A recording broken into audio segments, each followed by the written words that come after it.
Ora, immagina di poter vivere un sogno. Un insieme di paura e follia.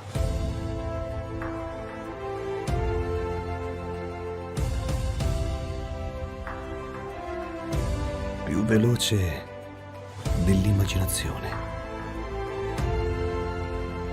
Fino a quando tutto si ferma.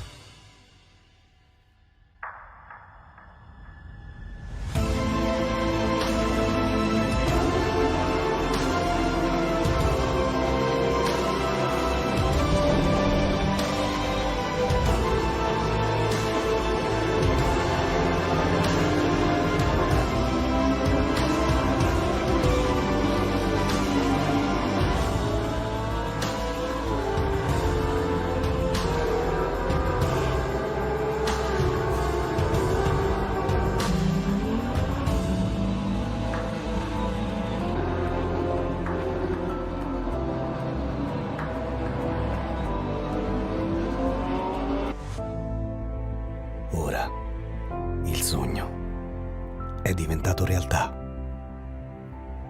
Racing Line Motorsport.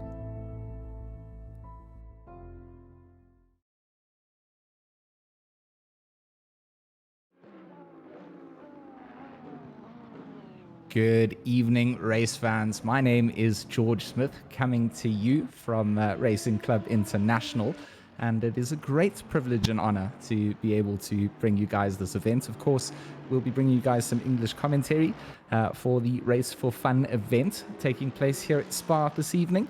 Of course, Racing Line Motorsport bringing this event to you guys and organizing something fun out on circuit. Of course, custom liveries allowed in this, so something that I'm looking forward to greatly. And of course, bring the cameras to us will be Stewie helping us out, and then I've got Joshua joining me in the comms box as well. So Joshua, are you ready for this? I am most definitely. It's going to be quite a fun race. Obviously, Spa is an amazing track. Obviously, as you said, we've got the custom liveries, so it's going to be fun, kind of seeing all how creative the community can actually be. And as we say, it's just going to be a really fun race, George. It is cool. I mean, they are bringing out a safety car as well. That's something that, to be honest, I've had a slight experience in when I've done some driving events myself, but I haven't really had too much experience from a broadcasting side of having a safety car in the event. So pretty cool that there is going to be a safety car out on circuit. Obviously got a custom livery on that as well. So there's going to be a lot of talking points. And of course, an hour's worth of racing going to take place today. A 20-minute quali session for guys to set their times. Currently just in a free practice session for them to get warmed up. But Josh, I mean, for you and I, this is our first time doing comms together. It is. It absolutely is, and I'm really looking forward to it, especially off the back of the last thing that we had going on with the Bathurst event. It's going to be really kind of fun to kind of get back into the box, and I'm just happy to be here. It's superb to have you with us, and yeah, just getting off the back of the comms there for the Bathurst 12 hour. So it's been a busy, action-packed weekend, and for me, that's what I love about sim racing. You can kind of just dive into multiple things every evening. You can kind of get a little bit of the experience somewhere else. So today, a bit of Belgium out in our lives, and Spa just off comms. We've chatted about it, one of our favorite racing circuits amongst us. So to be honest, I couldn't have asked for a better circuit for this event to be held at. And looking at the grid, a nice mixture of cars, bar one manufacturer, which disappoints me a little bit. And I said I wasn't going to be able to talk about them now. But the safety car is indeed a Porsche. But the rest of the field, very, very mixed up amongst there. Are there any favorites, Josh, that you've eyed out? I have an absolute soft spot for the McLarens, to be honest. McLarens and Bentleys, but I think that's just a little bit of British pride coming in right there, warranted or not. Which is kind of interesting because as we were just saying now, we're talking about favorite tracks, and I put this ahead of Silverstone. So, I mean, I get to say it on air now. I don't think it takes much to put it ahead of Silverstone. Just a little bit of banter out there. I actually do like Silverstone. I just felt like saying it doesn't take much. So forgive me, Josh. You'll learn quite quickly. I like to have a little bit of little bit of banter out in the box. And of course, these names that are out here today, there's some very familiar names out here. And I think that the racing that we're going to get is going to be fantastic. So I'm looking forward to heading over to our quali session and being able to starting to see where these times stack up. Practice sessions never really are a fair indication on where things really go, and certainly not after a race. I mean, racing and quali are completely different, and in practice, kind of, it's that friend that sits outside the fence. No one really wants to look at it. No, absolutely. I mean, you can't really judge the metrics of performance in a practice session because people are still finalizing setups, and you don't know what fuel load they're running, you don't know what tire set they're running, and there's a lot of varying factors that kind of go into a driver's pace, and you just can't really tell that in a practice session, really. No, it's just not the indication that you want to see. So Emmanuel Franca, that number 69 Ferrari, the number 69, you know, one of my favorite racing numbers. I had it on my motorbike for many years. So that would probably be my racing number coming into this. So I'm gonna have a look at this, and again, those custom liveries coming out on the side of the cars. I really like this one, a bit of a retro rainbow kind of effect contrasted by the black of the base coat. So I'm a bit of a fan of the bright colors when they get dashed out. Yeah, bright colors are just great because they're just so intimidating. You know, you're the car in front, you look in your rear view, and then there's just this fluorescent green or yellow kind of car behind you, and you kind of be a little bit spooked by that. But no, as you said, that 488 looks absolutely amazing. I'm a sucker for rainbow colors as a whole, and retro as a whole thing as well. Just you can't go wrong with it. Oh, Josh, they've got wrong putting us together. We're already going to get on well, and you know, we're not going to argue with each other either, because normally there's always someone boring that has to disagree with the color choices. And you being a rainbow color fan, bright colors on cars, that's already a good start. So an onboard here with Franca coming out to the end of the Kemmel Straight, and I do love the camera angles that we get out from ACC. Always gives me that goosebumpy feeling as you get to hear a bit of the onboard. You get to experience the bumps of the asphalt and the curbs. So we're going to jump over to quali. So to get things underway, 20 minutes, not a long time here, Josh, at Spa as a quali session. I mean, the pit lane itself takes up a good portion of that. Then you've got to do your outlap to get everything up to temperature, and then only can you go and actually start setting a time. And after that, you've probably got 2 laps where your tires are up to the ideal temperature for your quali setup, and then you're going to be wanting to throw on a new set. So it's a short kind of quali here at Spa. Yeah, I mean, if I remember correctly, the pit lane on this game and this track is the longest in the game. If I remember correctly, it goes all the way up the. Of course, it goes all the way up the top, past Eau Rouge. You can kind of see the cars going up there now as we spectate going through La Source. That pit lane's going to go all the way up the hill, up to Eau Rouge, past Radion, and up to the back straight, heading down to kind of where the track really starts to kind of kick in. So, yeah, it's combined with how challenging of a track that this actually is. 20 minutes for quali really isn't a lot. I mean, we've already lost over a minute already. So, as the cars are starting their outlaps. They are indeed rolling out onto the end of the Kemmel Straight. Looks like we've caught up with the car that will manage to get that open air up front. That's going to be Valentin Chorus in that 227 Nissan GTR, a car that, again, doesn't get picked too often. Jimmy and Jardia ran it over the course of the weekend in the 12-hour, and they had some good results for it. So the FTW Racing SimTools.com car out here at the front of a pack of GT3s, and I always love the visuals as they come out from the pits to start their flying laps, or their warm-up laps, so to speak, because you always get a good shot of a couple of different cars in tow. Yeah, I mean, I think Kunos did a really, really good job, and they always have done a really good job with camera angles specifically, because they just give you such a plethora of options, you know, onboard TV cams, track cams. It really makes our job a lot easier. It does, and it makes it glorious to be able to, you know, follow on board from the GoPro strapped to the roof here from that 227 Nissan GTR. Looks back at a couple of cars behind him.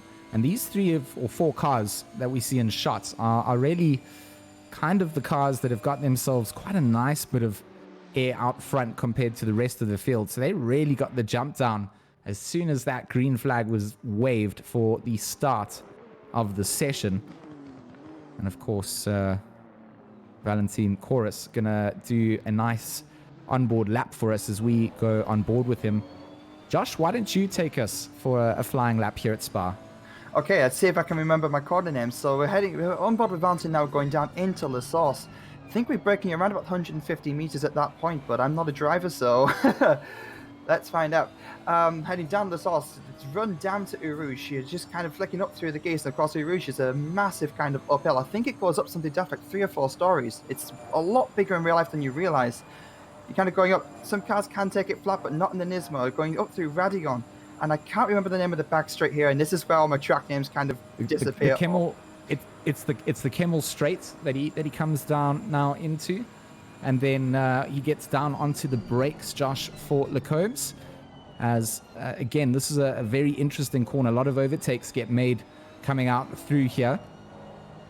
And then he makes his way down to one of the corners that I really dislike, a little bit off camber, and the tight right-hander of Ruxels, as he then rounds through. And then this little corner, no name, again, tight little left-hander. Got to be careful of the track limits on the right side of the track.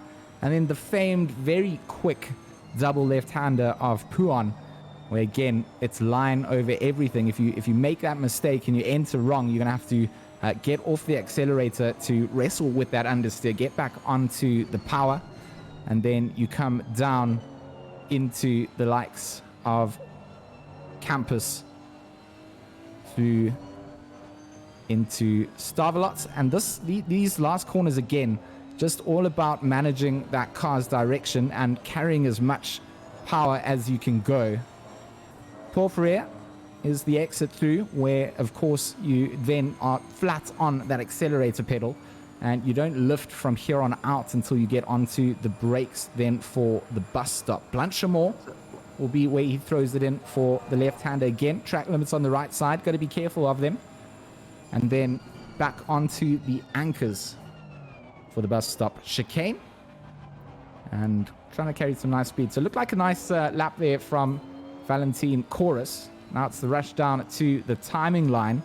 Will cross the line, but doesn't set a lap. So found an invalidation out there somewhere. Vincent Urbich will go and set a 2:17 and immediately be topped out by the likes of Cavillion. So there's going to be a lot of names here that I might struggle with a little bit. So Josh, you might have to help me out with some pronunciation. The chat can also help us out. Natively English-speaking South African here.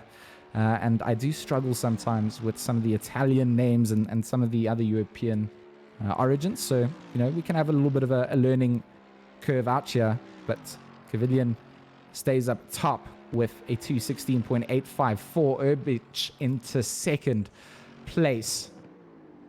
Yeah, with I apologize if I butcher this, but the 41 Mercedes of Ogordinikov, it's just very closely behind in third as well. So that makes up the provisional podium so far as we're watching Cavion going round into No Name. But yeah, it's so far the times are pretty close together, but it is still, well, not even halfway into the session yet, so it's anyone's quali. Yeah, it's those times are really the first sort of power laps that these guys have got down. The grip levels haven't been laid out by any of the cars either. So as they go and set some hotter laps, they obviously bring some more grip levels out to those racing lines, and you always find that there's a couple more seconds and tenths down towards the end of quali. A lot of guys manage to maintain the pressure and get a fast lap in right down to the checkered flag at times. But so far, Enor Cavillion in that number 56, setting that 2:16.854. I mean, off the bat, it's a quick time here at Spa. I'm happy, getting sub 2:20s in my humble racing. You know, so 2:16s off the bats. You know, there we go. That's what we see, and all the way down to 5th place within a second of each other at the moment. And was also 3/10 up on his time as he comes through the bus stop chicane. Will cross the line, improving his time a tiny bit, but it will be invalidated, wasn't it? A 2:16 point, no, it wasn't. A 2:16.713 coming out. So definitely some time coming through. Chris Hooker, of course, the Rentvolten number 99, a name to watch out for. Seen him plenty of times out in the side of sim racing, and of course someone that knows his way around the circuit. That's as you were saying before, we have some incredibly quick drivers racing today. I mean, I'm kind of on pace with you. I think around about a 2:20 would be about a fast lap for me. So seeing like a 2:16.6 from Tobias was it Pfeffer there? That's crazy. That's like when you consider kind of like an average kind of amateur time being 2:20, just to go 4 seconds quicker, or around 4 seconds quicker, it's beyond belief. But like, that will put him on pole as well. So he's just beaten Cavion there by about a 10th. So he'll be wanting to get back out there and try and get that provisional pole back. Tobias Pfeffer doing a good job coming out and setting a competitive time. 10 minutes or 11 minutes left of quali. So there's still time for these drivers to go and set some times. And of course, the fight out at the front. This is going to be an interesting way to start, because Spa doesn't quite have the same circumstances of a lot of tracks. It has a lot of overtaking opportunities as well. So that start is always good, but you often find that people fighting it out through the opening 2 corners kind of open up the opportunities for a lot of the mid-pack down through the end of the Kemmel Straight, especially during a race start or the opening lap. So I'm pretty sure that the drivers here are not going to be wanting to push things to the maximum limits and, you know, pick up penalty points or have the safety car called out. But at this point in the race, I mean, at this point in quali, you know, having yourself up towards the front 5, I think, is a great starting place. But all the way down to the front 10, always get a competitive start here at Spa. And then we've got an hour of racing, so anything can happen there. Quali, always important, though, if you do want to be competitive, to start near the front of the order. Unless you are just alien level pace and you manage to carve your way through the pack. But with the names up here, you definitely need to get yourself more towards the front, because there's not going to be much margin for error. Oh no, and especially at a race setting, as you say, that first corner can open up so many opportunities for so many people, but at the same time, the source is so... Actually, no, we don't start at the source, do we? If it's a rolling start, that's just after, so it's the run down to Eau Rouge where we'll be starting. So I got confused. I got confused with the Formula 1 starting point. But no, the important part is for the drivers, it's going to be getting that exit out of Radion and going right down the Kemmel Straight. So yeah, that's going to be quite a fun one. Yeah, that's exactly it. Is the run down to Eau Rouge and Radio is always makes for some interesting race starts, and it's interesting to always see where drivers feel like they have some more position. Currently looking at our pole sitter Tobias Pfeffer, and he is currently in a little bit of traffic. So you see him just trying to weave across the racing line, keep a little bit of tire warmth into his tires. He's obviously going to just slow things down towards the end. Oh no, the Audi going to be giving him that spot, wants to let him through. So when that spot's given up to you, time to take it. And Tobias Pfeffer going to fire in another lap. His second place competitor currently sitting in the pits in that number 56. So Pfeffer still trying to better his time more in that ERC powered by FSP Rentland. I'm not sure if we ever say those names right. Rhineland is how Ryan said it once, I think. But Rhineland is probably the more correct way to say it. So we've got Stewie in our ears, always helping us with the pronunciations when we butcher them, and then we probably say them incorrectly back to the viewers afterwards, because no one can really always save us. Josh, so far, not too much changing up towards the front of the order, but just such a variety of names in this. And with 7 minutes to go, I think if you look over at your timing sheets, there's a lot of cars up in the green sectors across the field. So it's not just one car in this out here setting good laps and potentially bettering themselves. The whole field seemingly is improving. There's only a couple of cars sitting in the pits at the moment. That's it. And Cavion has just come out on an out lap as well, so his next lap could potentially be an absolute flyer as well. But as you say, we do have several cars on the grid right now that are in the green. So and there's less than half of a second separating the top three. So yeah, I know I say this way too often, but this really could be anyone's session. It's always fun to have that as the narrative of the story. Having a race where it could be anyone's race makes things a little bit more fun. I do feel that third place at the moment doesn't quite have the same legs that the two cars in front have in the quali session.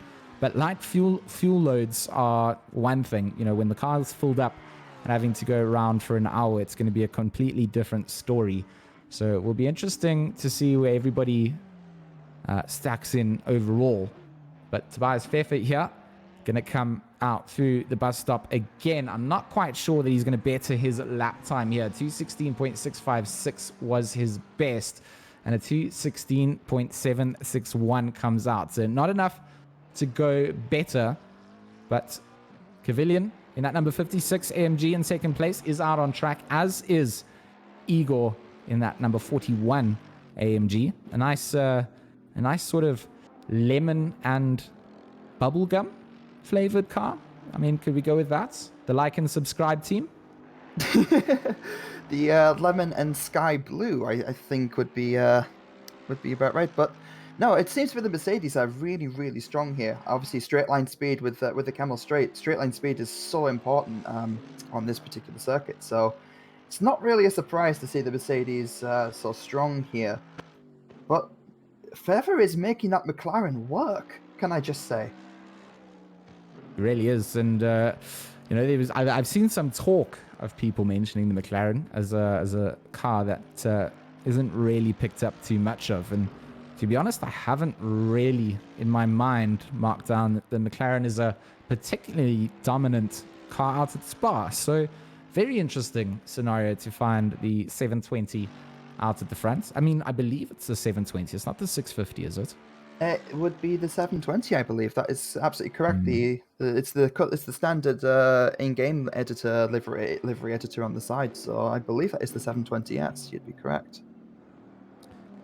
So very interesting to see the McLaren up towards the front of the order, and of course a very Mercedes dominant top five, with both Kavillian or Godnikov and Ari Spears all riding out in those Mercedes Benz.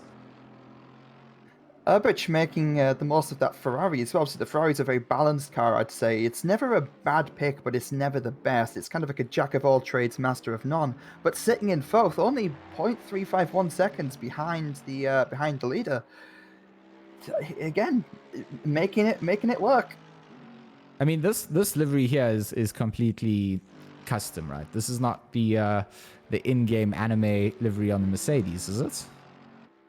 Because I haven't seen this car before, and I'm not 100% sure, but it is majestic, and I love it, and it does all the right things.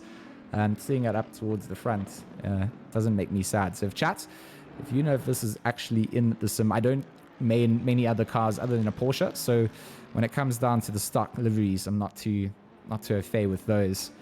But this Mercedes livery looks absolutely fantastic.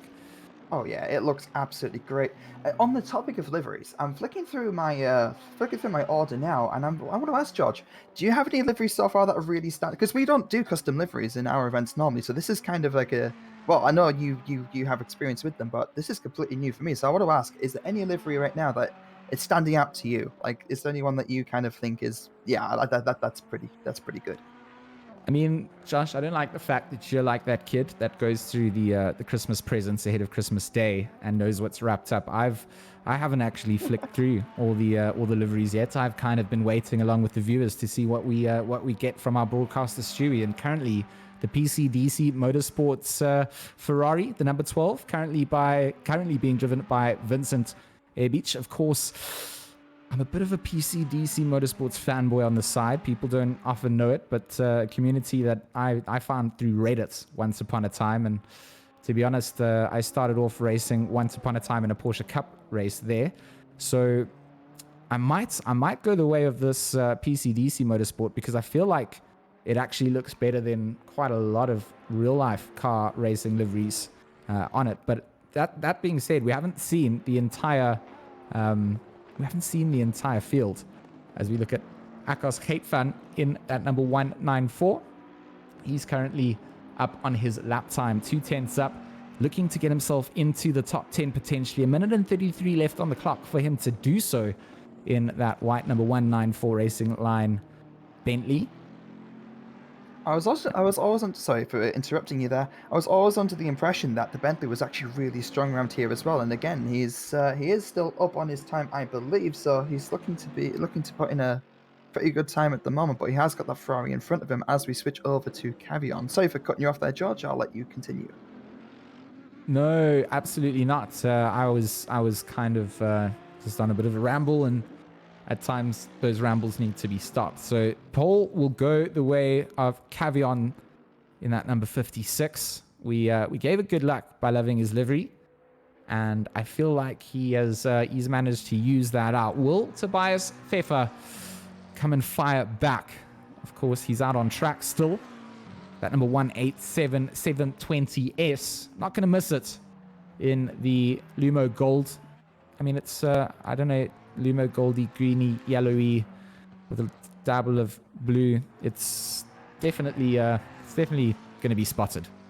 Yeah, it's definitely a color choice, I will tell you that. I like the contrast with the blue. That is quite nice. But yeah, he is still in pole with, I don't know, Cavion. Cavion has just set a time. No, that's what I was saying. He did. Yeah, he topped it with that 2:16.335. So actually, didn't top it, smashed it, and put Pfeffer 3/10 behind him. That's it. No, I'm sorry. I zoned out for just a second there. That's the thing with this race. You blink and you'll miss it. But no, with the session just about over now, and he is up on his time according to my score sheet, my time sheet. But as to whether or not he'll get this, it's going to be a tough one to answer as he's coming through Blochemont. But there is traffic in front of him. He moves out of the way, flat through Blochemont, heading down to the bus stop. Still up on that time. Is he going to do it? I mean, it's all up to the brakes now. This is his last chance to do it. Not going to get another lap in as he comes through the bus stop. Is a 10th up? Will he find more than that? 2/10 up now. It will be a dash down to the line. Does not take pole position back. Does go closer, but still sits a 10th off of Cavion's 2:16.335. So it looks like that will round out our top three, who have all pretty much set their times. Harry Spears now sitting in 5th place, a 10th up into the final chicane. Will he jump Air Beach in that Ferrari ahead? He won't. He will cross the line with a 2:17 and remain there. Axel Petit, a name that I'm quite familiar with as well. Good to see him out on circuits, and another name to watch out for during the race, even if the qualifying doesn't go his way. But himself and Chris Hooker currently fighting it out in those Audis in 6th and 7th. So Chris has set his time in that number 9. Will the 996 Blue Petty? He won't. Axel Petit peels off into the pit lane as our quali timer counts down those last 40 seconds. Yeah, just the last of the cars kind of finishing up their qualifying session now. I think the top 10 has mostly figured itself out, but yeah, so George, the question, I've commented with Ryan a few times, and the same question as always, and that is, do you have any particular favorite for this particular event? I do like that you've learnt sort of the RCI way of picking fan favorites, and I think for myself it's a little bit of a difficult choice, but I do feel that I would like to back a little bit of an outlier in terms of cars, maybe one of the Audis, and I think that Chris Hooker is going to be my choice for the day, as Ryan would probably have predicted. I am a big fan of Chris, and having him out in this lobby, I probably would like to see where he can make his way through. Starting back in 6th place, I think it's a nice sort of dark horse pick for the race, and I'd like to hear what you have to say before we run down through our order. Well, for my choice, it would have to be one of the Bentley Continentals. I'm not too familiar with drivers for this event, but there's a few names that I recognize. But yeah, the Continental is a car that means a lot to me. So having seen one of those kind of make its way through the order is going to be a pretty good race. So Caviar, Pfeffer, or Godnikov, Airbeach, Spears, Hooker, Petite, Chorus, Lawrence, and Faust round out our top 10.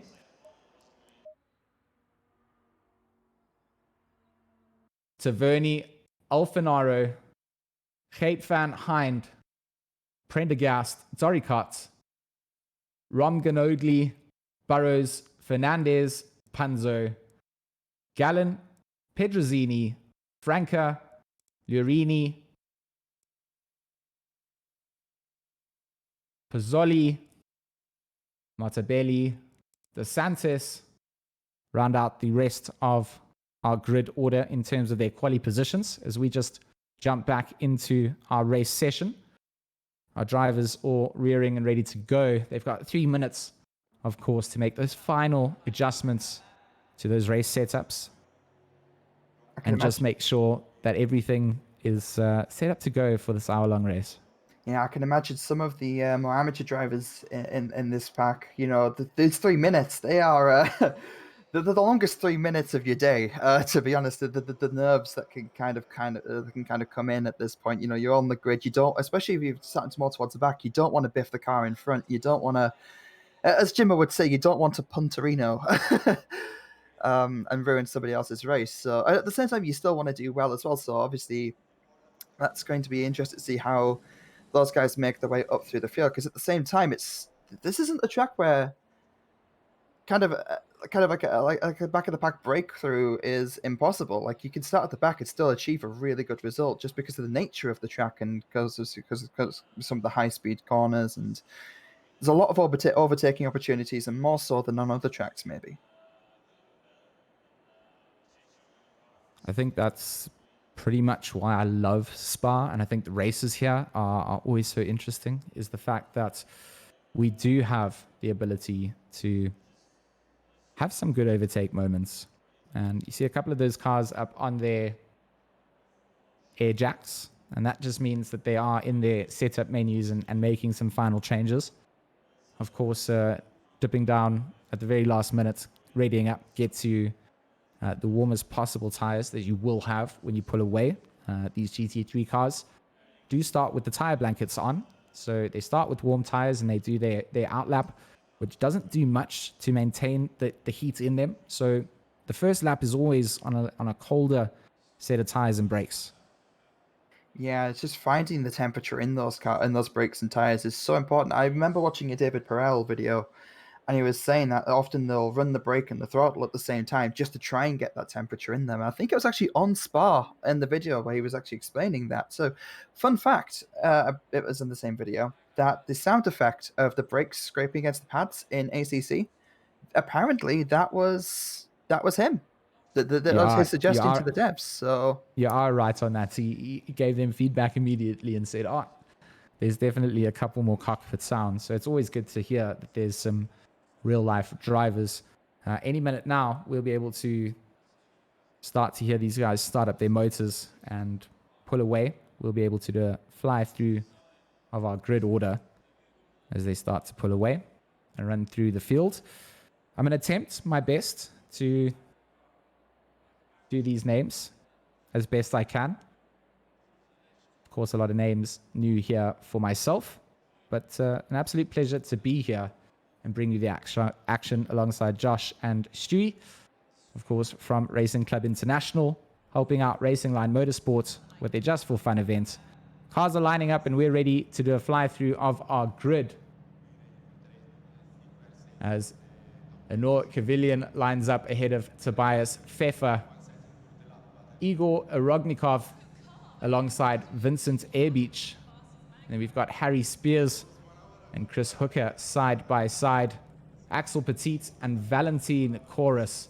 Marcus Lawrence and Guilherme Faust. Luca Traverni, Luca Alfanaro, Akos Kreitfan, Sai Hind, Kieran Pentagast, Alexander Dorikat, Michael Ramginoli, Jordan Burrows, Anthony Fernandez, Gianluca Panzo, Victor Gallan, Frank Pedrozzini, Emmanuel Franca, Andre Lurini, Stefano Polizzi, Matteo Mantabelli, Simone De Santos rounds out our entire field as we jump back to Caviar's number 56.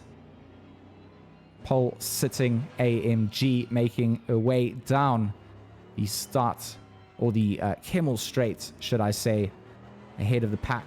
She will start the race. That's it. And I didn't notice before, but that tiger stripe pattern on the boot lid, that's actually really, really nice. I like that little touch. As we're making our way down for the outlap, obviously the safety car ahead. Correct me if I'm wrong, I don't think we've done an event with a safety car yet, have we? We have not done an event with a safety car. It's a new experience out.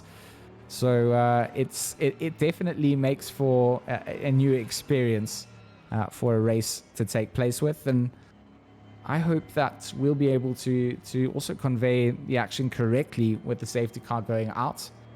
Because for us as a commentary team and a duo, it's something a little bit new to us too.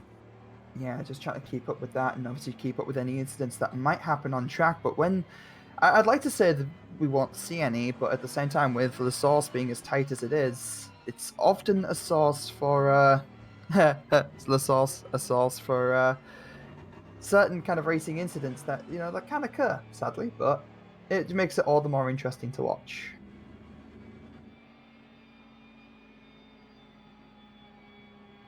Indeed. I apologize for the puns. It's absolutely okay. I don't mind a good pun. It can fit its way in.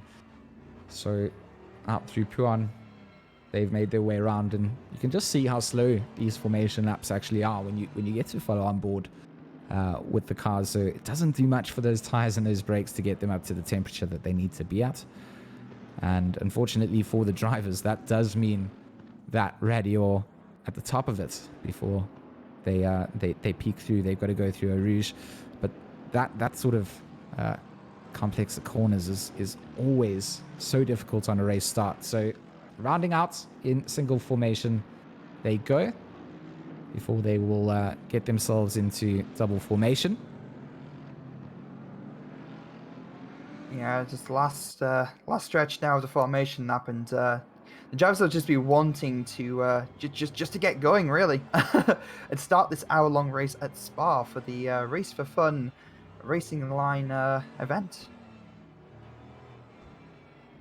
Indeed, very cool of Racing Line to invite us across here to be able to bring the action and be able to commentate on this race. I love commentary, so for me, it's always a privilege and an honor to be able to do these things and to experience some new drivers and new communities of people. So looking forward to this, and I'm sure more Race for Fun events in the future. That's it. I want to extend a massive thank you as well. Obviously, being invited along to things like this is just so... It's overwhelmingly awesome, is probably the best way to put it. As we're lining up in double file to the bus stop chicane, luckily cars ghosting at the back there. Luckily ghosting is turned on for the formation lots, because got a little bit hairy back there, but we're starting to go across the line now, and looks like Pfeffer is just going to inch ahead. It's who's going to get the best start. I mean, it's such a long run down out here because obviously they plan out for the fact that you could have 80 cars out on the grid. So pretty much the double formation starts out from the bus stop and allows every single potential grid sitting car to get into formation before they round out La Source. And some of the times with those grids, you actually do end up starting with a couple of cars down towards the back of the order. And we're going to take ourselves out to a vantage point that we don't often get to see race starts from. And that will be out at the top of Radio, waiting for the race signal and the race director to give us the green flags are go. And this will be there we go. We've got green flags are go as our GT3 cars race down for their hour-long Race for Fun event here. We're going to be able to see the side-by-side action, and some of the cars are going 3 cars wide, 2 cars wide, most of them getting through the exit cleanly, and it's a nice clean race start up at the front. Cavilion gets away in a good race position. Pfeffer all over the back of that AMG as they come down into the first chicane. And there's a couple of moves trying to be made out in the mid-pack. But for the race leaders, they've got themselves a nice little gap out to the likes of 3rd and 4th, where Spears and Orgodnikov are starting to put pressure on each other. That's it. Obviously, Pfeffer is right on the back of Gavin, and it's not really a surprise considering how close their quality times were. So, race pace is going to be an absolutely different story. Potentially, maybe, who knows? Obviously, we do have a mandatory pit stop as well. So strategy can also play into these cars' performance metrics as well. But we're looking back now from Cavion's point of view, with Pfeffer just right close behind, and no, there's not much separating them at all. Definitely not, but the pace from these two front-running cars is certainly there. They've pulled a couple more car lengths back. Valentin Chorus has been caught up in an incident as we try and jump ourselves back. Of course, with the custom liveries that we have running, when we do try and jump back into the race replays, we will have a micro stutter coming through, so we weren't able to quite catch what happened to Chorus at the end of that, but he has been impacted, and that will put him back down the order. Axel Petit picking up a drive-through penalty in that 8-9 or in that 996, so that's not going to be looking good. Harry Spears on the inside making some moves, trying to get alongside. At the back there, Erbich and the likes of Petit are going side by side. Erbich going to have the inside line coming down into La Source. Petit will go around the outside. Does he try and get some cutback through? He does have some good drive. Will be in the slip. Where is the space for him to go? Won't be able to have a look here, but might be able to squeeze himself up alongside. Knows better than to have a look. Will keep the pressure on, hoping that Vincent Erbich will make that mistake. Axel Petit hangs on. Big slide being caught out by Petit at the top of the hill. And if you're a fan of drifting, you've definitely had your night made. That's it. Just pulling some initial D just at the top there. But yeah, that goes to show just how scary that corner can be. And she can bite, and boy, when she bites, she bites. So looking back from Erbich's point of view now, we've got Hoki and Petit still kind of going at it. Has Hoki just got past? I didn't quite see that. No, still side by side. Oh, they are. No. It's the two esports boys battling out. Petit and Hooker have done this before, and so far looks like Petit going to come out a little bit on top. Chris going to settle back down as they go through No Name. Also doesn't want to compromise his race so early on. 56 minutes still to go of racing, and it will impact him a little bit as he comes down into Puan. He's dropped off the back end of that white and blue Audi ahead. But Axel Petit looking to negate the fact that he's got that drive-through penalty. Hooker will know that he doesn't have to do hard work. Waits for him to go and serve that drive-through and will pick up that position regardless. Alexander Dorikat in the number 55. Currently sitting in 12th place. Ferrari versus Bentley as the likes of Akos Heitfan starts to put some pressure on from Racing Line Motorsports. And this is the kind of on-track action we want to see. Look at the rear view splitter cam. We see the front end of that Bentley, the 194, going to try and go around the outside, coming down into Blanchimont, and won't quite be in the way to do so. So a little bit wider, both cars go to just throw the car in. And both of them looking very settled coming out through Blanchimont. It'll be who can get better on the brakes. But Doricat has a better line, and it will be a later lap attack required from Fan. Yeah, but that Bentley's still in that Ferrari slipstream, so going down Camel Straight, who knows? He was looking for a potential look, even maybe over. She's looking at the sauce, but thinks better of it. But that's also seeming to allow Romagnoli in that Lamborghini to kind of catch up just a little bit. But they both get a great exit from the back there. I think it's Fernandez also. Oh, Fernandez is catching up there in the Bentley for them. I think that yellow and black car or the number 28. I think he's going to start to get into this. Looking down the order at Kieran Prendergast. That number 10 Mercedes currently in a little four-way battle. He's got the likes of Hind in front in an NSX. And then he's got the likes of Traverni behind him. Yes. Look at the battle coming through here. Oh, he's just slightly wide, and that has just let Traverni get past. It's really nice seeing the NSXs kind of being involved in battles like this. You don't see it all too often. Oh, that was a bit of a slide there from Prendergast, but he held on pretty nicely. I mean, it really is a little battle out there. Hind, he's got the work done on Punzo. And it now will be the likes of Prendergast to try and see if he can get that move done on that black number 206 Audi in front.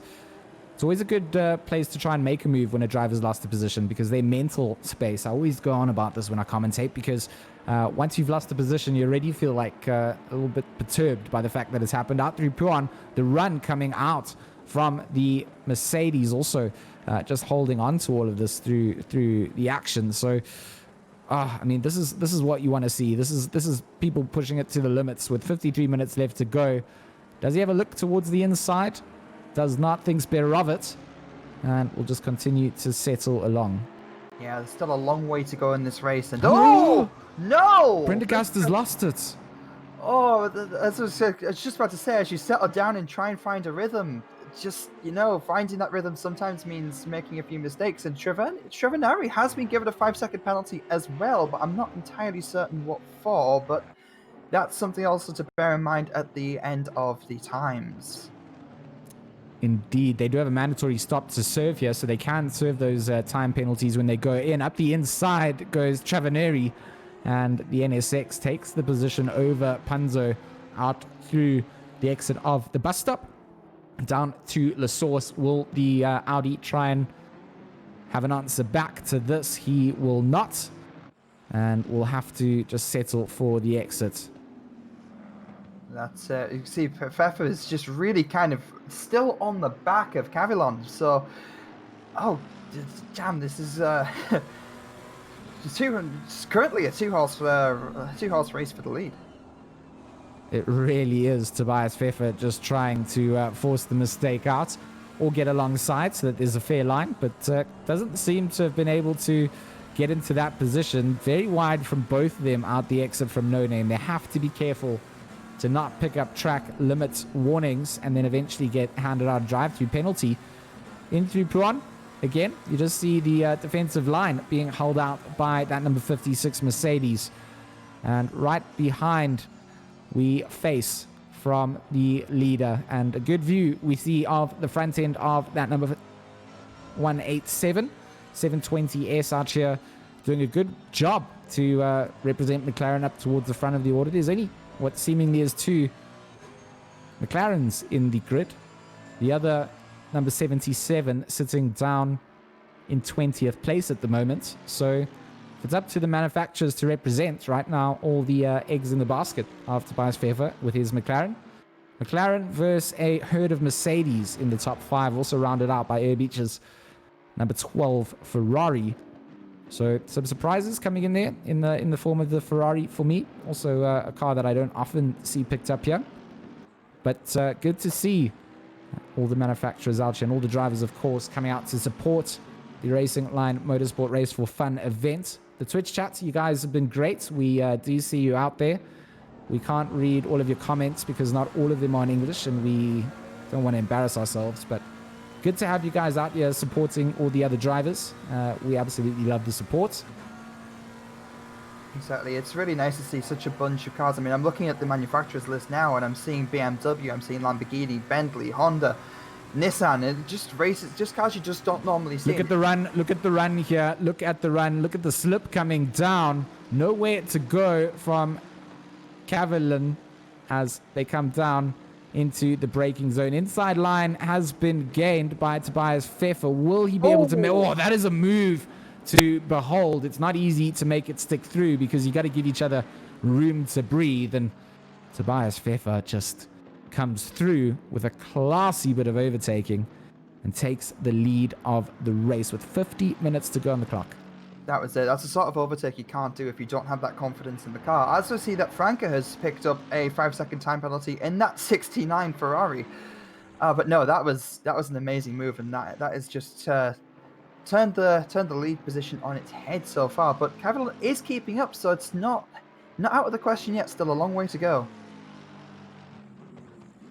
Cavillon is definitely still within this, and I do apologize if I've butchered that name a couple of times. It's just one of those things. Sometimes some of them just catch me off guard, and Cavillon's unfortunately caught the air of me just going completely crazy when I go to pronouncing her name. So I do apologize there. Lurini here in that number 77 McLaren that we talked about earlier, the one down the order just a slight bit, trying to catch up to the Aston Martin of Pizzoli in front, 2.88 seconds behind, so a little bit of work to do to catch up, but always good to see some of the action from the entire grid. Of course, in these Race for Fun events, that's exactly what it is about, just having some fun and having some people out here. Racing Line Motorsport will also be launching a new website, as far as I understand. So there's a couple of cool things that Racing Line Motorsport is doing, and I think it goes a long way to get some community events out there. And joining from the Racing Club International side, of course, myself and Joshua Devonshire doing the commentary, and we've got Stewie on our cams as we follow along with a splitter cam from Alexander Dorikots. Can I just say that? 55 Ferrari, yeah. This guy just said that. Oh, that's a bit of a cut, but it looks like the Mercedes in front also kind of went off a little bit as well. Is that? No, that's not who I thought it was. No, sorry. I got a bit lost there for a moment, but no. Prendergast is that slow-moving Mercedes, and not quite sure what had happened to them, but back markers as well. So I think they were just making sure that they could just let everybody past as well on the exit of Kemmel. But Vincent Airbeach currently under some... Oh, he's not actually under pressure. He's actually just got a move done on Orognikov, as far as I can understand. The timing sheets haven't quite updated. Was that Harry Spears behind him? I'm not all that certain. The number 41 of Orognikov. So yes, he had got the move done on the Mercedes. So Orognikov going to be looking to get this back. PCDC Motorsports looking good. I saw a lot of their fans in the chat cheering them on. So the PCDC Motorsport community, or backing out Vincent Airbeach in his number 12 Ferrari, of course, with that lovely PCDC Motorsport livery on it. And we get to see the PCDC Motorsports banner on the back wing too. That's the cool thing about custom liveries. You can put your brands and you can represent all over the place. So as soon as those become fully supported, I think goes a long way in securing sponsorships and growing sim racing as a whole. Yeah, it would really help boost ACC, I think, a lot as well with that, as you get more kind of teams, more companies want to come in for marketing. And can I just say, Pfeffer has just pulled a second ahead of Cavillon right now, so Pfeffer is kind of running away with it currently. So maybe Cavillon struggled early on with the pressure that Pfeffer was putting on, maybe burnt through early tires and is now struggling to maintain some of that same pace. Spa, of course, is a brutal circuit, so if you are pushing the car to the limit, it will test it. And the track temperature a little bit warmer than what you would call optimum, 3 degrees above. So in terms of driving conditions, it's great. You couldn't really ask for better. Drivers will be loving it, and I think they'll be finding some good track levels, optimum track levels being indicated by the sim. And 0 kilometers an hour of wind, so it must be absolutely blistering out here to be a spectator. I'm quite happy we're in this air-conditioned box getting to watch Panzo try and make a move round Chorus. Yeah, I saw that. I was about to interrupt because he just kind of came in like a... Sorry, that's Travanari making the move on Panzo. I always call his NSX wrong. It's that purple and black NSX making the move out through the end of Kemmel. Yeah, he just kind of barreled right up the top of Eau Rouge there. So it was a little bit of a scary moment, but he's made that absolutely stick. It looks like Galan in the 419 Nissan has also picked up a 5-second time penalty. So I'm guessing this will be mainly for track limits. And as we kind of see Punzo's Audi kind of just got a little bit wide there, it really shows like it's so easy to kind of pick up track limit penalties here. Well, I mean, these 5 seconds would probably be penalties handed out by the stewards coming out. So I've just been told, I think it was the 69 Ferrari that was involved in an incident there as well. So it's not just track limits. I apologize. Yeah, no. So the track limit ones that we'll see, they'll get a drive-through penalty coming up after they exceed their warnings. And then the time penalties are generally handed out by the racing stewards as our stop goes. But you can also pick up a stop go for speeding in the pit lane. So for the viewers out there as well, to understand where the penalty infringement's coming out. And those time penalties that they do get, they will be able to serve in their pit box. So when they go in, that will be added on for them to serve out, and they can come out with a clean timing sheet. And that, in effect, is the same as that time being added on post-race, which is also a relatively new feature. Not something that was always able to be done.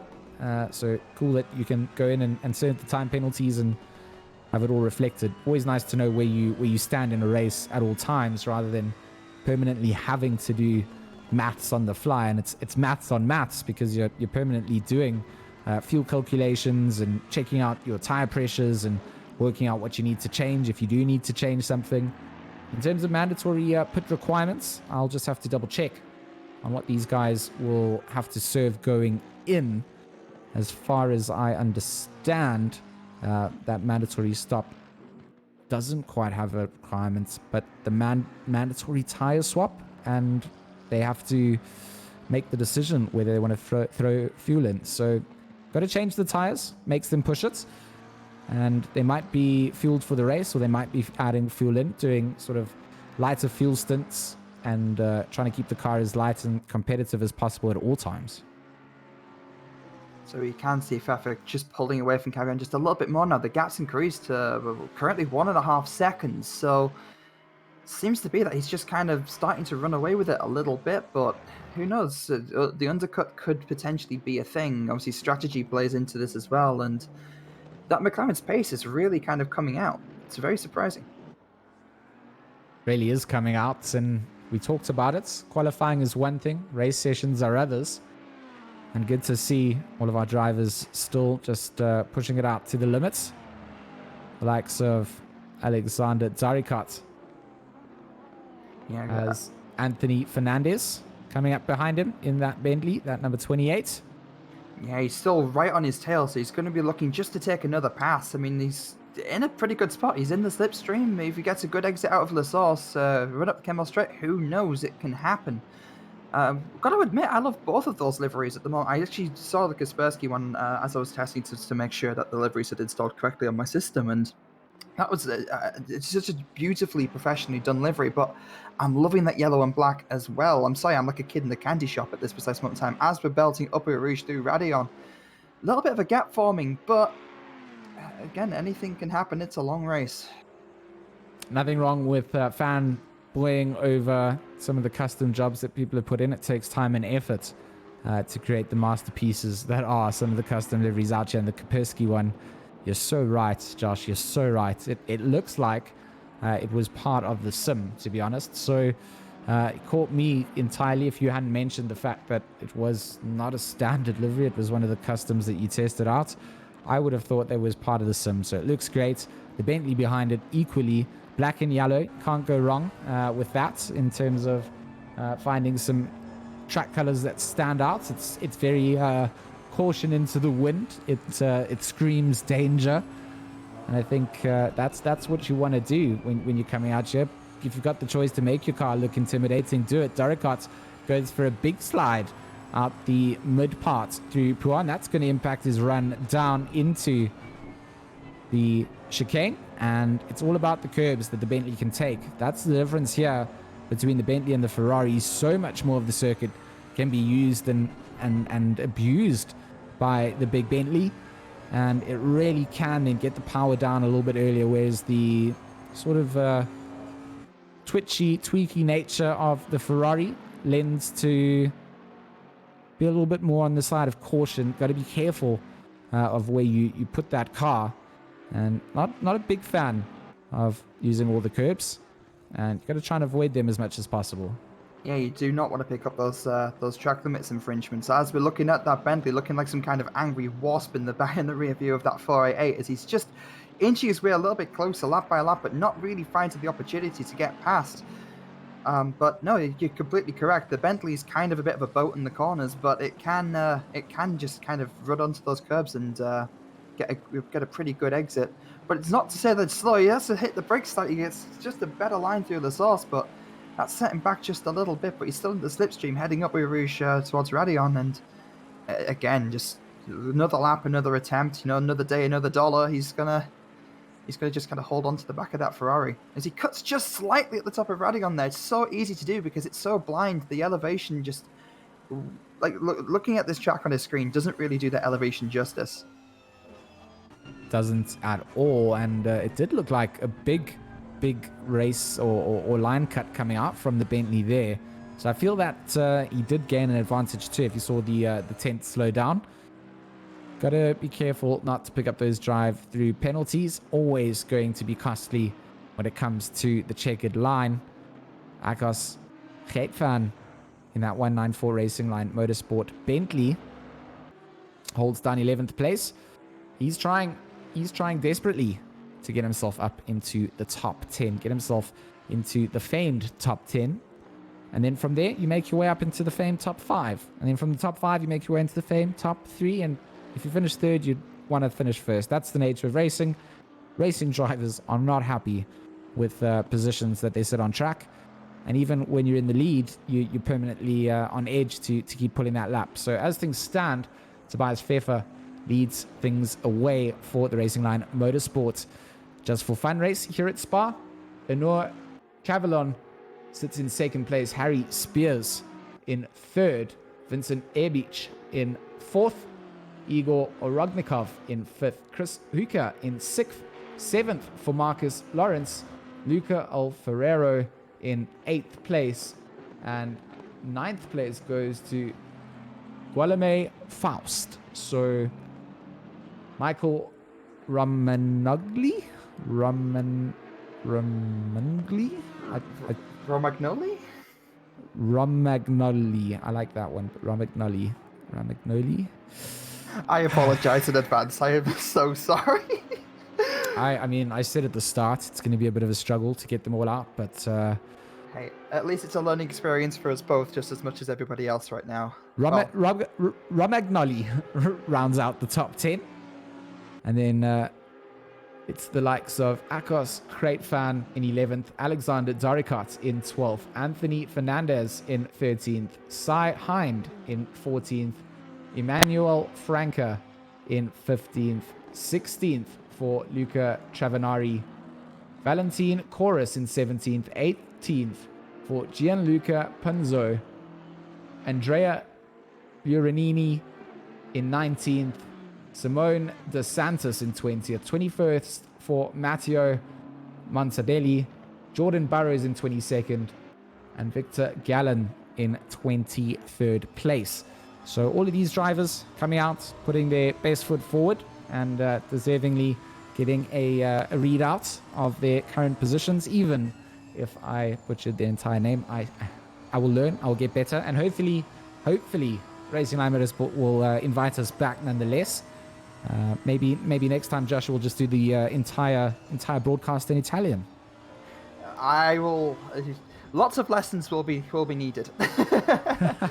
I mean, there's nothing better than being thrown under the bus, having to now learn a whole new language. As Romanoglu in that number 17 puts the pressure on the likes of Faust, and of course Alfanaro in this 222 BMW is the man that currently sits as a bit of a cork in the bottle for the two behind him. Has to be careful that he doesn't get slingshot in the overtakes, but at the same time has the ability to back up the pack behind him and force Faust and Romanoglu into their own battle, and that will again give him a little bit of breathing space to move out.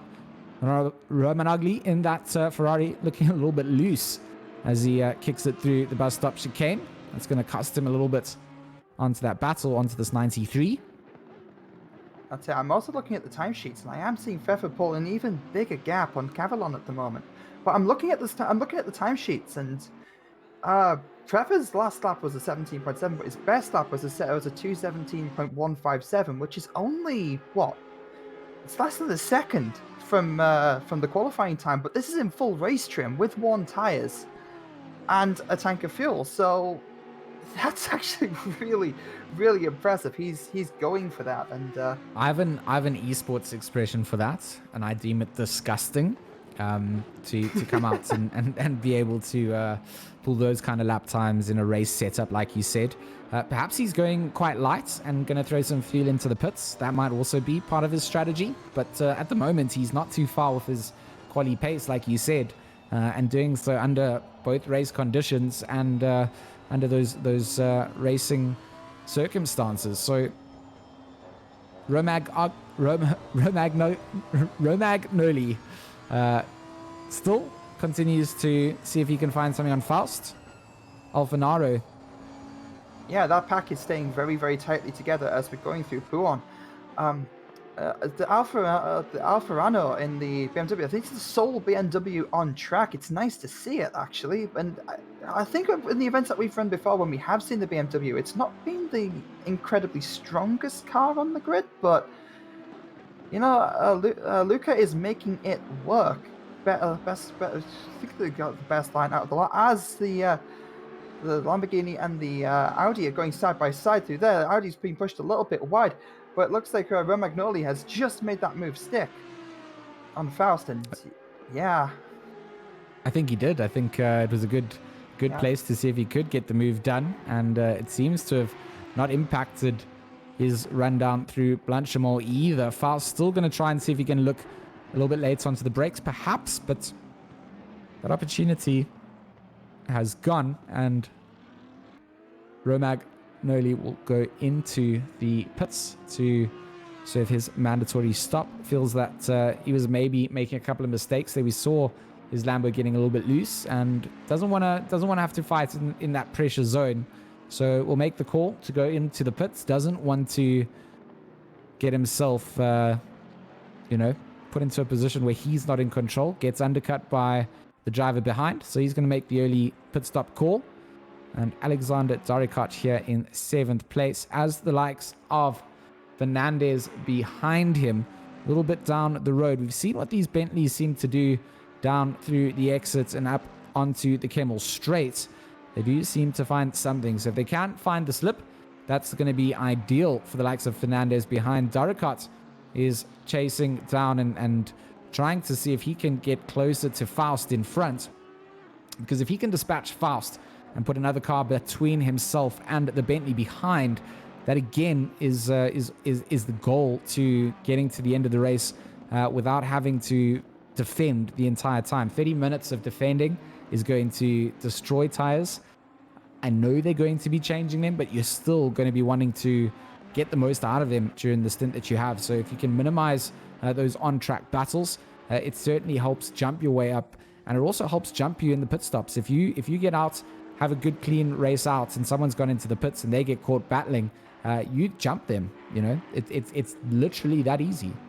That's it. It's the difference that an undercut and an overcut can make, and how much strategy does go into it. And also, just as I wanted to say before, as we saw about Roman McNogley, sorry for the butchering there. As we saw that Lamborghini got into the pits, a pit stop's a great way of kind of a mental reset for the driver as well. If you're kind of involved in a battle that's lasted for a good while, Carrion has just entered the pits as well. And probably for the best, actually, just to get the undercut on Pfeffer, just as we were saying there. But no, again, it's that mental reset. When you're involved in the battle for so long, it's very mentally draining. It can, it takes a lot out of you. And sometimes just stopping for a moment, just gather your thoughts, get back out on track, clean air in front of you. That's all you need sometimes. But it looks like Cavillon is going for the undercut. He's just making the stop now. So this is now where we'd probably sort of predict pit stops to come in, sort of the mid phase of a 1 hour race, 30 minutes in. A lot of people kind of like to do that halfway mark. A lot of drivers like to stay out as well. So it'll be good to see who picks the the different straws here and which of those straws proves to be the better pick, as Rognikov starting to get closer and closer to the likes of Chris Hooker here. Both of them have gone in and served those mandatory stops, so a little bit earlier than the drivers ahead.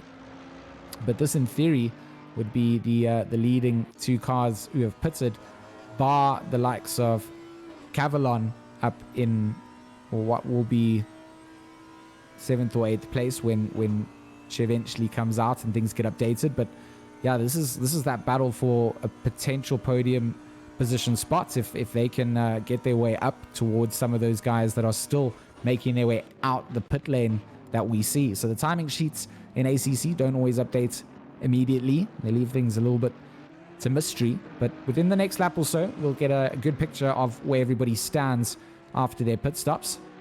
But Chris Hoker looking to really get himself a good finish here for the Ren Valton team.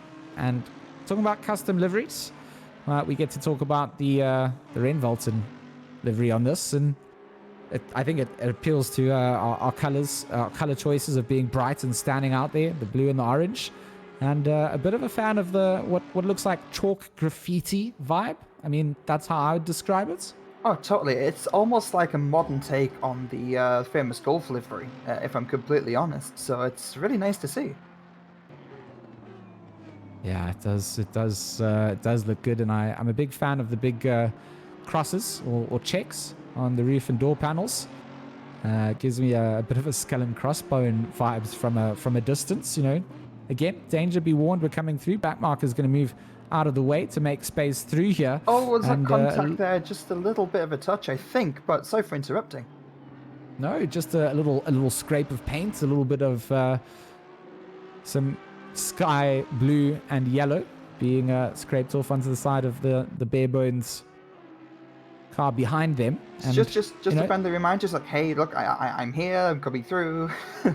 Yeah, just a little love tap. You know, I'm here, I'm trying to come out. So Cavillon comes out in 9th place. Will come out ahead of the likes of Hoker and Rognikov, and that's going to be good for her. Then needs to see where Pfeffer comes out, because he's gone into the pits as the race leader, as does Harry Spears, as does Vincent Urbeach, as does Anthony Fernandez also into the pits. It's a pit stop craze going down right now. I'm not sure if no one else got the memo, but apparently 26 minutes into the race was when you were meant to pit. Potentially, strategy does come into it. The person to watch right now, the one to watch, is definitely going to be Cavillon, because I think with she made her undercut, it's going to be kind of interesting. But she is currently coming around La Source, so I don't know if the score sheets have updated, but potentially pulling back first place. I don't want to do so. We'll have first place with the run up through Kemmel. So even if they're not alongside at first, you'll see Pfeffer pulling out of the pits up ahead. but I think that might actually have the run down before the end. Speed-wise, will she be able to catch up? Will certainly be able to get closer into contention. Does Fefa get onto the brakes early enough? Does indeed. Cavalon also doesn't miss the braking point, so not good enough to take first place back, but certainly better than being 2.4 seconds down the road where she was before the pit stop. So the undercut works out in Cavalon's favor. Now just has to make the most of it and not let Fefa get up the road any further. Looks like Rognikov round the outside of Chris Hooker. The move has been done. We're going to try and jump back and get this with our custom liveries playing the devil's advocate, and it is a little 1-2 switcheroo, changing positions coming through and space being given out. Chris doing well to give the Mercedes the room wide, and together they continue to tango, but a couple of car lengths down, it's not going to be the place that Chris Hooker will be having a look just yet. No, it's really nice to kind of see that space being given. It's really, really good racing, great, and really great sportsmanship, really, as well. Just kind of watching these drivers kind of scrap at it. I want to give praise to everyone today, actually, because it's been a really clean race. There's not really been any kind of incidents to speak of, and it's been just really, really fun and close racing, which is exactly what we want to see. Couldn't have asked for anything better, right? I mean, the Just for Fun event here, brought to you by Racing Club International, of course, doing the broadcasting, but organized by the homies over at Racing Line Motorsport. And a big thanks to them for inviting us out here today to Spa to be able to bring this action to you guys. So if you are out in the chat and you haven't left a follow out on the channel or a subscribe, please, we urge you to do so. If you do have a Twitch Prime subscription, I mean, use your subscribe buttons or just leave a follow out on the channel. And of course, go out and follow Racing Line Motorsport out on the social medias. I know they've got a Twitter page. I often use their Twitter page. It, for me, is a very informative place to know what happens. They post race updates mid-race during most of the series that they compete in. So a very good community out there, and a very good sim racing team. I think a lot of teams, especially here from South Africa, look up towards the likes of Racing Line Motorsports and the way that they manage their drivers. Always good to see what they're able to do out on track as the action continues. I can't do it. I'm actually gonna just... Josh, help me. Romagnoli. I think that's the most accurate I've got it today so far. It's just been chased down by Hiatvan in the Bentley, and it looks like the Bentley is side by side going down Kemble Straight. Who's going to get on the brakes sooner? It's going to be Bentley, just kind of making it squeeze past its room. Given room has been given, but that has just compromised Romagnoli's thing. But there's contact between Romagnoli and Faust, and they take each other out. Oh no, that's it's commentators. Faust saw the opportunity when the two of them were going side by side. Unfortunately, Michael not able to get his Lamborghini's tank slapper into control after the initial tap, came back across the line, and I guess the rest ensued. It's not the best thing to have happen out there. Both drivers going to be a bit upset with themselves, I'm sure. But a racing incident nonetheless, and they'll be back up, dusting off the cars and trying to get back out and be competitive once again. Exactly. Rognikov, he's had a good run here. I mean, to battle it out with Chris Hooker, that's a nice place to find himself. Of course, the AMG's now lined up in second, third, and fourth. I think Chris Hooker looking to make some of the change. The PC-DC boys are changing up places. Marcus Lawrence and Vincent Urbeach will start to chase down together. So good to see teammates working together through the order as well. Two lovely liveries, two lovely Ferraris, and you know, this is where custom liveries get me excited, man. This is like two teammates, same cars with the liveries. I mean, that's what I want to see more of in sim racing. No, entirely. It's really nice seeing the creativity involved today, as I think I said at the start. I've had an update, actually. A bit of information for everyone. There's 2 or 3 cars retired because of incidents. There's Pentagrast, Petit, and Pedrezzini. They have retired due to incidents for Oh, no, it was retired after a drive-through for exceeding track limits. Petit was for wrong start formation. And yeah, so it's on the topic of track limits, it's as I said before, like it's so easy to kind of pick up penalizations for that around here. But you just try to use every inch of track, just try and get as good a time as you can. As we're seeing Igor Ogordznikov just fending off Chris Hoecke still in that Audi. Trying to make his Mercedes as wide as possible, is backing Chris Hoecke into the Ferrari boys from PCDC Motorsports. Start to see them getting a good sight on the two cars ahead. Vincent Airbeach will be our onboard view. And a very nice view of the back of that Ren Fulton Audi in front. Airbeach in the number 12. Trying to work with his teammates together. They can make their way up through the order, and it's always nice to have someone on track able to play a bit of a blocker if you need a blocker, help make some space. And like I said before, when you when you start to battle with cars in front, you slow down. It allows the cars behind you to get up and through there. And if one of those is your teammates, you can almost make it a 2-for-1 special. Down into the braking zone. Does Chris have a look on the inside? This is racing at its best. They managed to slow the cars down, and in single formation, they peel their way out. At one stage, they almost looked like they were going 3 wide there, Josh. Yeah, it's really, really, really close, really tight racing. And as I said several times before, it's what we want to see. Those two Ferraris, is it the PCDC Ferraris? I absolutely adore that livery. I'm a sucker for blue, I must admit. Just kind of bringing up the rear there, and as they're going three-car train up Eau Rouge into Radion. Big Marcus cut Lawrence. from Chris Hoecke there. Big cut. Very big cut coming out, and that's going to compromise him on his exit coming through. Didn't love the curbing that he jumped out, and that's going to allow Airbeach to go around the outside.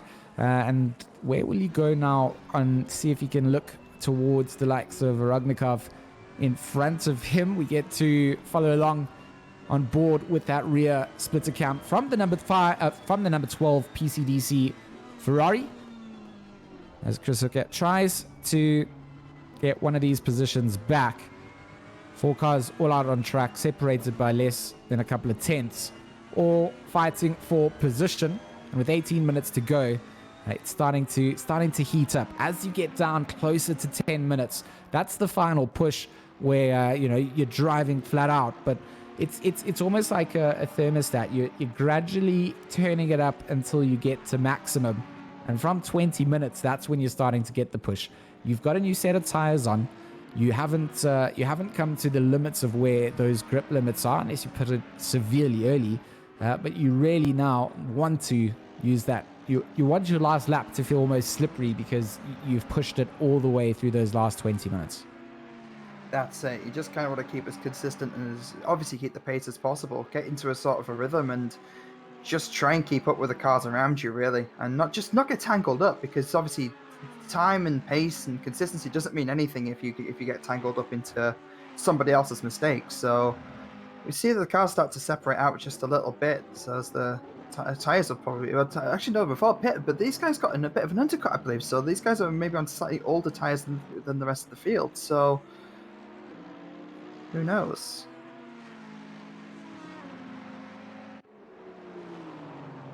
It's not always something that's easy to track, because you're not 100% sure of where people stand all the time, and it sometimes leaves a little bit of a mystery coming through. Matteo Montabelli from Team Ballas Esports on camera temporarily before we switch over to Alexander Zarika from the Kaspersky Motorsport number 55. Again, a livery that we've given some props to early on, but still stands out and deserves to be highlighted multiple times. Big props to whoever put in the design work going into that. Having worked with a good friend and local designer here on a couple of personal liveries, I can only appreciate the time and effort that goes into teams producing these kind of things and having them ready for events like this, where we get to showcase what teams have to offer and offer something a little bit new. So luckily for us, we didn't have to use the safety car. We didn't have to use it to come out on the starting or after a starting line incident, because everybody had a great start to the race. It was really clean, and the entire race so far has had some great overtaking moments, and most of the time side-by-side racing has left us with oohs and ahs, because it's just it's good to see people giving each other room and being able to race like that out here. Yeah, it's really great to kind of see just how much respect's given by these drivers. You can definitely tell that some of these guys have got a lot of experience. They're able to keep their cool, and obviously to perform at the level that they're currently at is pretty great. Well, look at, I mean, talking about performing great, Tobias Pfeffer, that number 187, he came out of the pits pretty close to Cavallon, and Cavallon was what we said in shooting distance of being able to keep Pfeffer honest and maybe be able to stick on, but it just hasn't gone that way. 3.4 seconds, the gap, as per the last update, Josh. So, I mean, this McLaren is either finding something that everyone else doesn't know about just yet, or has really planned for this event and knew exactly what the pick was going to be, because this is, again, it's a pick that I don't often see come out here, and against the field that's here with the drivers that are definitely on pace a lot of the time, it's interesting to see this leading out on what looked a very dominant Mercedes field early on.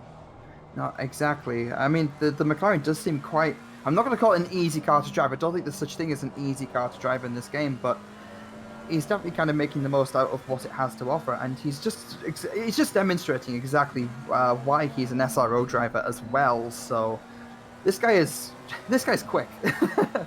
He's definitely demonstrating that today. As we jump over to Anthony Fernandez in that 28 Bentley, being currently chased down by Faust in that Audi. Now Faust is going to look to the inside. There is going to be contact. It's going to turn in. There's not a lot of room being given. Taking the cut there and gaining a bit of a gap, but not a whole lot more of a place for him to really go to at that point. So can't say blame him too badly. Yeah, I think Faust there, a little bit of a cheeky look there. Wasn't anywhere near the braking zone coming into that. Was bravingly going deeper on the brakes. Went for that inside line, which means that you do have to keep it neat and tidy and keep it nice and narrow on the exit. You have to give space around the outside. And if you understeer out, you're colliding with the car that you've tried to make a move on there. So I think the Bentley just electing to take the track cut across there and just maintain the position, I think completely fine and well within his rights to come out ahead. Not sure if the position would have given back. Ooh, onto the brakes out the outside. Ooh. Lawrence just narrowly comes around the outside of Chris Hooker, pulls out from that and makes sure that he can fight another day. Chris Hooker under a lot of pressure here from the PCDC number 29, Urbich in front. So a little bit of a Chris Hooker sandwich with some PCDC bread. That's it. Going back to what I was saying before about when you're locked into a battle and that mental stress that comes up. I know this race is only a sprint race. I know it's only for fun. But drivers at this level, for fun, every race is for fun, really. But there's still a little bit of competitiveness that if you don't have it in you as a driver, I mean, you kind of need it at that point. And that's definitely what these guys are demonstrating at this point. And, that mental stress kind of comes into it. And you're starting to see small mistakes. I think there's a little bit of oversteer, a little bit of step oversteer by Marcus Lawrence there. But yeah, he's just trying to lock himself onto the back of the Audi and just try and keep up as the Audi runs a little bit deep. Chris is also struggling. You talk about Lawrence struggling. Hook is also struggling. Both cars here. We said it, the last 10 minutes becomes the edge of grip limits. And with 2-minute lap times here, not a lot of laps to go. Maybe 5 or so for them to still go and set out, even less, should I say, as they're over 2-minute laps. Not going to try and do maths on the fly. Just going to wait and see where Fefa puts us in that situation. And at the same time, I don't think that Lawrence and Hooker are too concerned about the time left on the clock. They just know that it's go time to the checkered flag. Igor Rognikov, a great drive coming out from him, finds himself sitting in 4th place at the moment for the like and subscribe team. Currently behind Harry Spears, but with some pressure out from Vincent Erbich. And now that's not pressure I would like to have. PCDC drivers intimidate even the best out there, and the speed coming out from that number 12 Ferrari as they go through Blanchimont is looking monstrous. Will he go late onto the brakes? He's going to be alongside, round the outside to put himself onto the inside for the bus stop. This could potentially be it, but close the door. Igor Rognikov says no, and will fight to see another day. 10 minutes of racing remain, Josh. This is where I get way too excited. Yeah, this is where we kind of see boys get turned into men, I think, a little bit, so to speak. And no, just kind of watching that run. Again, that run up Eau Rouge from any camera angle just looks absolutely immense. And these guys are just locked in. And it's great to see. It really is great to see. This has been action-packed from absolute start to finish. As we see the other Ferrari just kind of get locked in with the Jorge as well. Marcus Lorenz just locking into the slipstream. Both the 488s doing pretty consistently well, as Lawrence is looking just on the outside. Who's going to get on the brakes sooner? Just not quite there to make a step, but he's got the inside. Can he make the cutback? And no, he can't. It's just... Oh. I'm breathing out a sigh of relief. The millimeters between the front end of that PCDC Ferrari and the back end of the Ren Vulton Audi were literally, I mean, it was millimeters between them as the cutback came through, and Lawrence looking everywhere for a kink in the armor of the number 99. But Chris Hooker, a man of handling pressure, and will have done this day in, day out before, knows that he needs to keep those inside lines, force the cars to go around the outside. We've seen it happen. You can have the speed in the world, but if you don't have the line and you've got nowhere to go, it doesn't matter. You can't get past. So catching a car is one thing, overtaking them is another. And right now, Erbich is trying to catch up to this man, Igor Rognikov. Anthony Fernandez also in trouble again now from Faust. So Faust, after coming into collision with the Bentley of Anthony Fernandez, suddenly gets himself into a last 8 minute scrap potential. The pace from Faust has been there, and it's all about Fernandez making sure that he forces Faust to make those mistakes. We saw him missing a braking point early on, and unfortunately coming into a little bit of contact there. But again, if you can keep pushing a driver like that into making mistakes, you can drive away and come out on top. So let's see what they managed to do, Josh. That's it. And as you were saying, it's one thing catching a car, it's another thing getting past him. With such little time left to go in the race, those setbacks really add up to a lot. I mean, you might go through like 2 laps of trying to catch up and then throw it all the way with one kind of failed overtake maneuver. So as we're looking at the rear splitter there of sorry, we just changed over. Chris Jorge, so not Alexander Doricott now. It's okay. Again, Fernandez just kind of fending off Faust as best as he can, but Faust is going to get the braking done a little bit better going into La Source. Who's going to get the better line? I think Faust is taking the slightly later apex, which means that he should be able to carry a bit more speed down the straight here, which, you know, coming out of Radion, that can really kind of pay dividends. I mean, these two drivers, I think, driving for the same team here, Racing Team 93, and good to see them out on circuit. I mean, if it wasn't from their colors, I wouldn't have said so, but doesn't look like Faust has a fully custom livery on his Audi, so I'm not 100% sure. But also knowing how difficult it is to create custom liveries in this, they don't just transfer over to other cars, so perhaps they're busy working on a variety of them. But for now, potentially the battle between the two teammates continues. 6 minutes to go of the race as they make their way down through Bruxelles for one of the last times. Very late and wide goes the Bentley. Going to set himself up nicely for No Name. And we'll have the inside line navigating traffic. Both of them get through. And a good job to our back markers here today to make sure to get out of the way and make space for competitive cars coming through.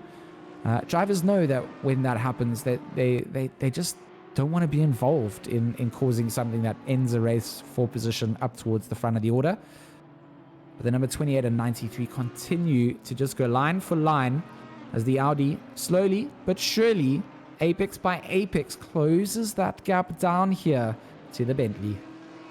Yeah, it's just 5 minutes left to go. He'll be looking at that clock. He'll be looking at the Bentley in front, focusing on the track ahead, and just trying to plan a move. Just trying to plan maybe half a lap ahead and picking apart Fernandez's strengths and weaknesses, figuring out where he can catch up, where he's slightly slower. As we look at the front splitter of Faust, getting the slipstream through Bloschemont, running a little bit wide, but again, just an opportunity into the braking zone, pulling side by side. You're gonna have the outside, but he's just not quite gonna have the space to get onto the inside of the bus stop there, leading it down to La Salle. So it's another lap, another try.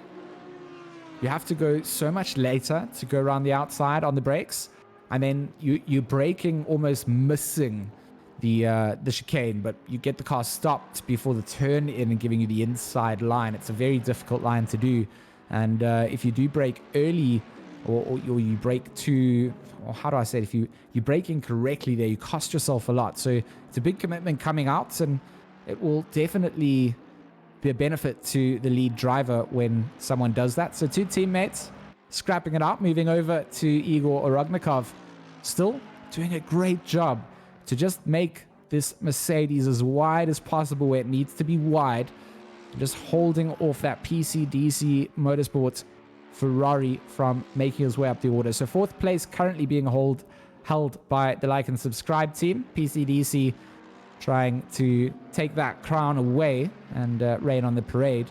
But as things stand, the sky blue nature of that car keeping the shade and the cold away, and PCDC struggling to get back onto the back end to get into that contentious position. So I'm not quite sure where they maybe had a look early on in this lap, but where they stand, it's not quite where we've seen them making the run down to bus stop this time around. Will they be able to hold on down to La Source and maybe have a look up towards the top of Camel? Not a lot of time remains for them to have a move if they want to look for something, Josh. No, not a lot of time at all. 3 minutes 20 seconds. In other words, around about only a lap or two more at this point. So if a move's going to be made, Urbach really needs to make that move now. Just try and catch up a little bit. Just later on the brakes, just the gap closes. You can just visibly see that. But I dare believe that Igor just got the better exit there as well. But honestly, it's too hard to say whether or not this is going to be, whether Urbach's going to be close enough to actually make this actually happen this lap. I mean, he's going to have a look through just to update some of the viewers on some of the penalties that have come through. Not sure if any of these or all of them have been read out. Oh, but look at the move coming down here. Inside line, Rognikov going to go defensive. Will each be able to go around the outside again? That little tap coming through. Both of them still race out for position. Airbitch knows that he's going to just give that position back. He saw him just not getting onto the accelerator straight on after the rejoin. So feels that would have gained a position unfairly and hands it over very sportingly. So on lap 6, cars number 12 and 41 were involved in a collision. 5-second penalty went the way of number 12. And then on lap 16, cars number 17 and 93 had a collision. And a 10-second penalty went the way of the number 17 for the collision. So again, those penalties that are out there, the 419 has not served that one yet in their pit stop. That one was a 5-second penalty for multiple collisions, with the between the 419 and the number 69. Yeah, riding on boards with Vincent Urbach right now. Again, still chasing down the AMG. Going down on the run down to Bloschemont now, and again, just as good an exit from both drivers, but pulling in the slipstream on like one of the fastest parts of the course now. Might have another lap if he's lucky, but yeah, there we get confirmation of it. Leader goes on to the final lap, so it will be this bus stop chicane and one final lap after this to see where he can get done. Look how defensive Rognikov stays. He just secures those inside lines. It'll be interesting to see if Ebic has kind of worked out a better line round through this, because it's happened lap after lap. He's had to deal with it time and time again. And sometimes those inside lines allow for a nice big cutback potential. And will be interesting to see how the PCDC Motorsports Ferrari handles this. So final lap we go in for. Tobias Pfeffer leads us away. Cavallon in second place and Harry Spears in third. But the battle for position here, Rognikov and Airbeach. So now he does have the speed down, Kemmel. This is the run that he needs. Rognikov is going to try and stay defensive on the inside.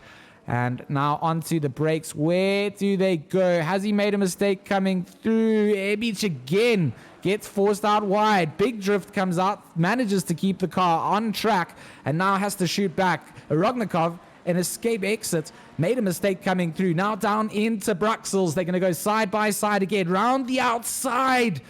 Airbeach will try and have a look, but it's not there. Now down to No Name. Rognikov still holds off. He has to stay defensive. It's compromising him time. He's got a rear view mirror filled with Ferrari as Airbeach again tries to have a little look down the inside of Puan. Not a place that he can. Onto the gas goes Rognikov, and Airbeach struggling to find a way past on this final lap.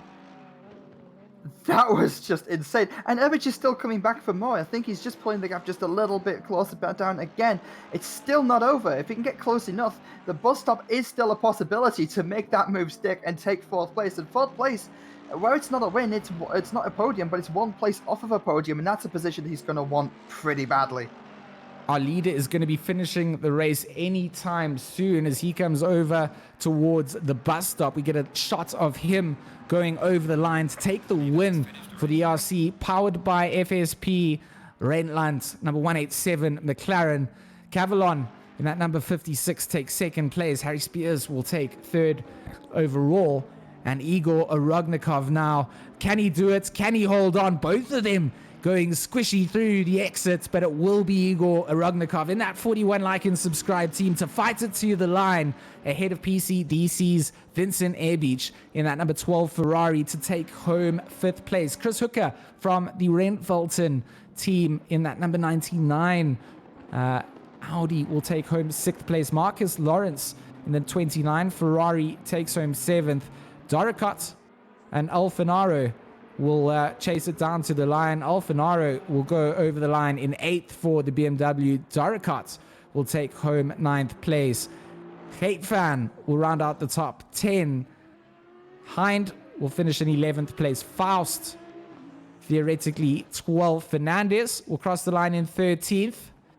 Now we've got a little bit of a break waiting out for Romag Noli. He's got a 10-second time penalty to his name as well, but will come around the bus stop. That's not Romanogli.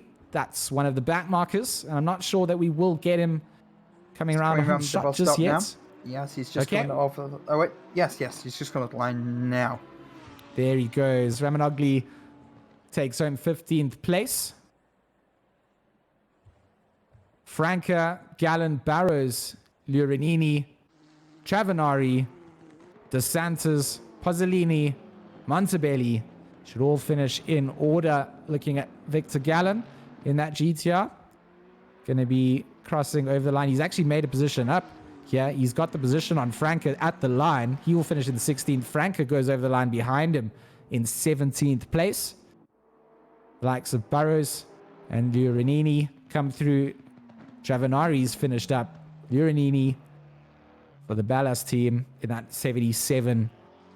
McLaren will be coming round the bus stop for the final time and crossing the line in 19th place. And I believe, Josh, that rounds out our entire order here at Spa as our safety car starts to make its way out of the pits. And we do get to see the livery on the safety car eventually. Yeah, I absolutely love the tow hook on the back of that Porsche. That was it's a nice little nod, but yeah, that was a pretty intense race, like from start to finish, especially those last two laps. That was pretty astonishing, actually. I'm a little bit lost for words and have goosebumps. It was a really good shot on the road. So I think from us, I mean, it really was a good amount of racing out on the circuit. Such good names to have in the lobby, and always a privilege to be able to come out and be able to do some commentary, especially for a new community like Racing Line Motorsport. Not new in the sim world, but certainly new to me, being able to come and do some comms out for them.